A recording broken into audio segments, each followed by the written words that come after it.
एक के बाद एक धमाके गाजा की तरफ से इजराइल कर रहा है और गाजा की सीमा के नजदीक बिल्कुल हम लोग हैं, महज कुछ मीटर की दूरी पर। और एक दो बड़े हमले किए गए हैं। यहाँ से आपको तस्वीरें दिखाते हैं, उत्तरी गाजा का हिस्सा है और सफेद और काला धुआं एक ही जगह आगे पीछे थोड़ा दूरी पे किस तरह से आपको दिख रहा होगा गाजा के आसमान पे, वो आप तस्वीरें। और देखिए वहां से कुछ आसमान पे आसमानी हवाई कुछ ऑब्जेक्ट भी आपको दिख रहा है जिसके निशान आसमान पर बनते दिख रहे हैं। लगातार 30 दिन बाद गाजा की उत्तरी सीमा पर आईडीएफ की तरफ से बड़े हमले किए जा रहे हैं। न्यूज़ 18 इंडिया आपको लगातार 24 घंटे यहाँ की तस्वीरें, चाहे रात की बात करें या दिन की बात करें, 24 घंटे क्या कुछ हो रहा है वो तस्वीरें आपको दिखा रहे थे कि वो गाजा की सीमा के अंदर से किस तरह से सफेद गुब्बार और सफेद गुब्बार के पीछे काला गुब्बार उठ रहा है। आसमान जो है पूरा ढक गया है सफेद और काले गुब्बार से।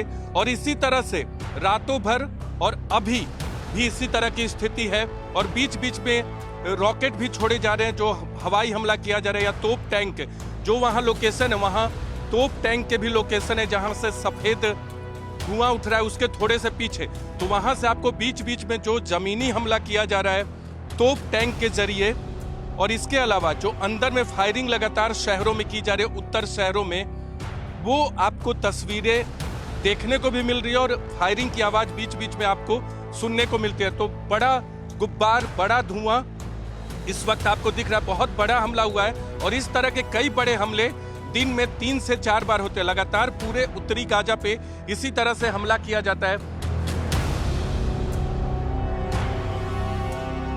दरअसल हमास के खिलाफ युद्ध लड़ रहे आईडीएफ के जवानों का ये बंकर नहीं, ये बच्चों का बंकर है। प्रोटेक्टेड प्लेग्राउंड में इस वक्त हम लोग मौजूद है। प्रोटेक्टेड पार्क कह सकते हैं बच्चों का। और इस तरह के पार्क दुनिया में बॉम्ब शेल्टर की राजधानी के तौर पर जाने वाले गुजरात में आपको देखने को मिलेंगे इस तरह के बंकर्स। ये बंकर्स नहीं खेलने के लिए है, लेकिन बनाया इस तरह से है ताकि अगर मिसाइल भी गिरता है तो भी बच्चों को कोई दिक्कत नहीं हो। यहाँ के 70 से 90% बच्चों में ट्रॉमेटिक स्ट्रेस की समस्या आती है। और इस तरह के बड़े बड़े ड्रैगन बनाए गए हैं इस प्रोटेक्टेड पार्क में। ये तो एक पार्क है, इस तरह के बहुत सारे पार्क गुजरात में मौजूद हैं।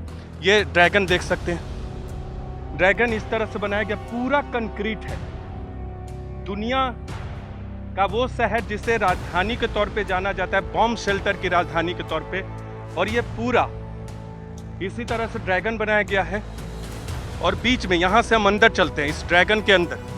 अभी बच्चे नहीं दिख रहे हैं क्योंकि शहर तो खाली है, महज कुछ लोग यहाँ हैं मौजूद।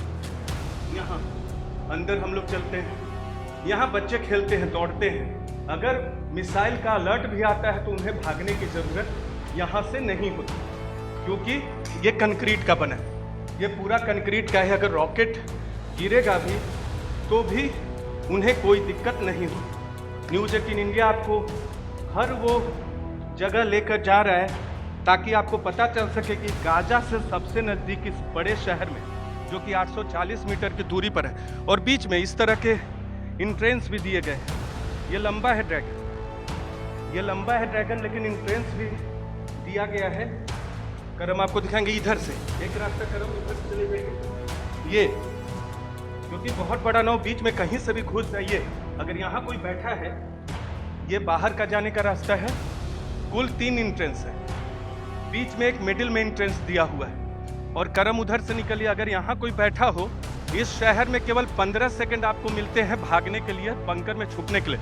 अगर कोई अंदर खेल रहा है बच्चा तो कोई दिक्कत नहीं है, अगर कोई वहाँ बैठा है तो वहाँ से तुरंत भाग के अंदर आ सकता है। तो इस तरह से इस पार्क को डिजाइन किया गया, प्रोटेक्ट किया गया बच्चों के लिए, ताकि बच्चों में सेंस ऑफ फियर ना हो, रॉकेट का भागने का डर ना हो। यह शहर ऐसा है जो कि डर के साए में जीता है। और दूसरा इसी तरह का डिजाइन किया हुआ, ये देखिए, ये भी ड्रैगन बनाया गया है और उस पर चित्रांकन किया गया है, कलाकृति बनाई गई। यहाँ कहीं भी बच्चे रहेंगे 15 सेकंड के अंदर।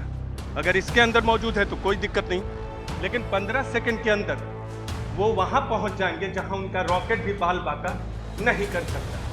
कैमरा पर्सन करम सिंह के साथ नीरज कुमार, न्यूज 18 इंडिया, जेरोक, गाजा बॉर्डर, इजराइल।